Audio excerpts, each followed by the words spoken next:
तो स्कूल के वेकेशंस शुरू हो गए हैं और अगले हफ्ते दिवाली है। तो आज दिवाली की कुछ बातचीत करते हैं अपने बच्चों के साथ।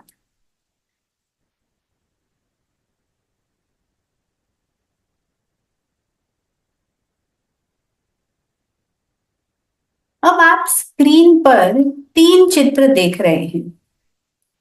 इन चित्रों में जो आपको चीजें दिख रही हैं उनके नाम इंग्लिश में कमेंट्स में डालिए। हाँ, वीडियो पॉज कीजिए और कमेंट्स में डालिए इन तीन चीजों के नाम।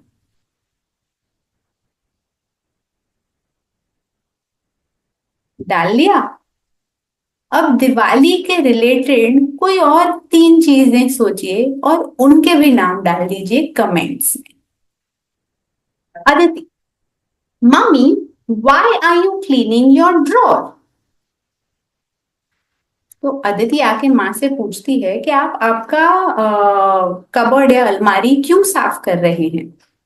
तो मम्मी कहती है, we are preparing to receive goddess Lakshmi and lord Ganesh. They only visit clean homes at Diwali. Mummy कहती है कि हम माता लक्ष्मी और गणेश जी को हमारे घर बुलाने के लिए हमारे घर की साफ सफाई कर रहे हैं। वो सिर्फ साफ सुथरे घरों में आते हैं। Aditi, really? In that case I shall clean my cupboard too. तो अदिति कहती है, अच्छा ऐसी बात है, तो मैं भी जाके अपनी अलमारी साफ करती हूँ। Yes Aditi, that's a wonderful idea. तो आप कहते हैं, हाँ अदिति, ये तो बहुत ही अच्छा आइडिया है, ये बहुत ही अच्छा विचार है। अब वंडरफुल, वंडरफुल इस शब्द का मतलब है गुड, मतलब अच्छा। इसके लिए कुछ और शब्द हैं, एक्सीलेंट, फैंटास्टिक, टेरिफिक। अब वंडरफुल इस शब्द का एग्जैक्टली उल्टा भावार्थ होता है टेरिबल, बैड। अब वंडरफुल ये शब्द एक एडजेक्टिव है, मतलब कि वो किस तरह का विचार, किस तरह की आइडिया है, उसका उसके बारे में दर्शाता है। वंडरफुल आइडिया मतलब कैसी आइडिया? अच्छी आइडिया, मतलब वंडरफुल आइडिया। तो वंडरफुल ये शब्द हुआ एडजेक्टिव। वंडरफुल बोलते वक्त हम सबसे पहले सिलेबल पर वन, इसके ऊपर स्ट्रेस या जोर देते हैं। तो बोलना है वंडरफुल, वंडरफुल। अब आप वीडियो को पॉज कीजिए और वंडरफुल इस शब्द को इस्तेमाल करके एक सेंटेंस बनाइए।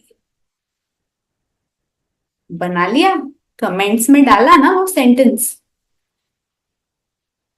ठीक है, अब आगे बढ़ते हैं।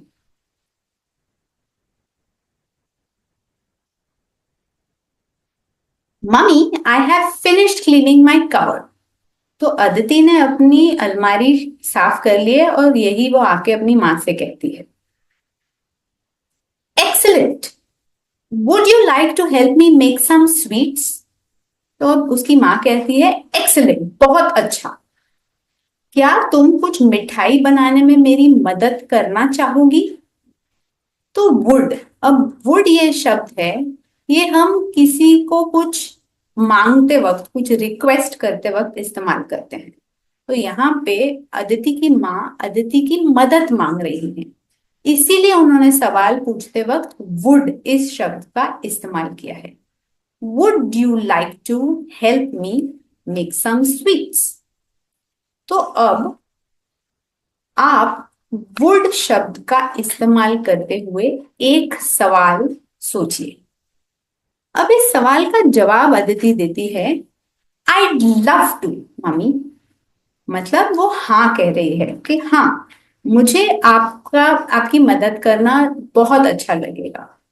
तो सवाल था, would you like to help me make some sweets? और जवाब था, आई लव टू। आई, आई और अपोस्ट्रोफी डी, ये आई वुड का कॉन्ट्रैक्टेड फॉर्म है। तो कह सकते हैं आई वुड लव टू, या कह सकते हैं आईड लव टू। तो अब वुड को इस्तेमाल करता हुआ एक सवाल और उसी सवाल का जवाब, ये दोनों आप सोच के कमेंट्स में डालिए।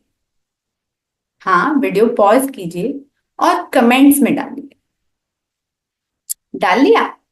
अब आगे बढ़ते हैं। तो अदिति पूछ रही है, what are we making? Besan laddoos. I love them, let's start right away. अब अदिति को बेसन के लड्डू बहुत पसंद हैं, तो वो उत्सुक है लड्डू बनाने के लिए, और इसलिए वो माँ से कहती है let's start right away. Right away का मतलब है इमीडिएटली, मतलब अभी के अभी। इसका ऑपोजिट होगा नॉट नाउ या लेटर। अब राइट अवे इस फ्रेज को इस्तेमाल करता हुआ एक सेंटेंस सोचिए और कमेंट्स में डालिए। हाँ, वीडियो पॉज कीजिए। डाला एक सेंटेंस जिसमें राइट अवे इस फ्रेज का प्रयोग किया है आपने? ठीक है, आगे बढ़िए।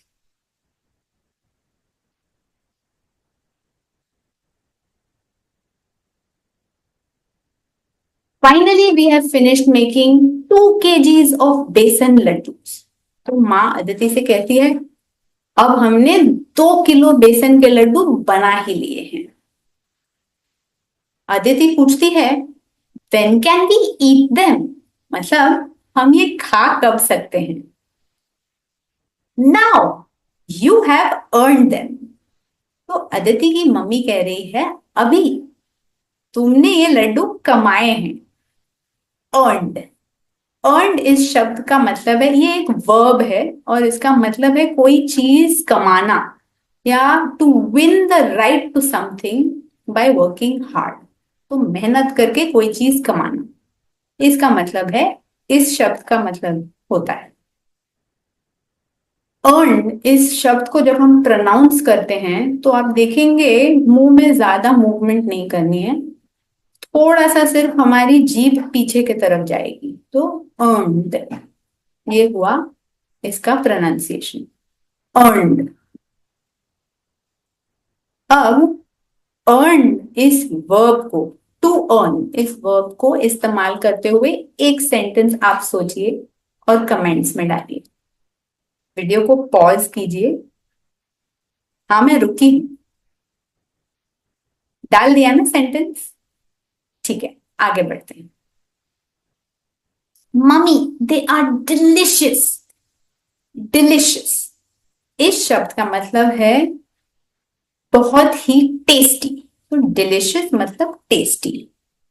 अब इसका विपरीत मतलब बिल्कुल ही उल्टा अर्थ होता है शब्द का, जो है टेस्टलेस या डिसटेस्टफुल। मतलब कोई ऐसी चीज जिसका स्वाद बहुत ही बुरा हो। अब डिलिशियस ये शब्द भी एडजेक्टिव है, बिकॉज ये भी लड्डुओं के बारे में हमें कुछ बता रहा है, तो डिलिशियस ये एक एडजेक्टिव हुआ। और इस शब्द को उच्चारित करते हुए हम जोर या स्ट्रेस सेकंड सिलेबल मतलब लि के ऊपर डालते हैं, तो बोलना है डिलिशियस, डिलिशियस, डिलिशियस। अब डिलिशियस इस शब्द का उपयोग करता हुआ एक सेंटेंस आप सोचिए और कमेंट्स में डालिए।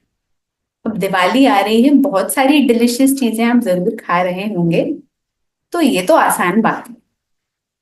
वीडियो पॉज कीजिए, सोचिए और कमेंट्स में एक वाक्य डालिए डिलिशियस शब्द का उपयोग करते हुए। डाल दिया? ठीक है, तो ये था आज का वीडियो। उम्मीद करती हूँ कि आपको इस वीडियो से मदद हुई होगी और आप किस तरह के सिचुएशंस, किस तरह के संजोगों में अपने आप को पाते हैं जिसमें आपको इंग्लिश बोलना है, मुझे बताइए और मैं जरूर वीडियो बना के आपकी मदद करूंगी। मेरे साथ जुड़े रहने के लिए मेरी YouTube चैनल जरूर सब्सक्राइब कीजिए। Thank you.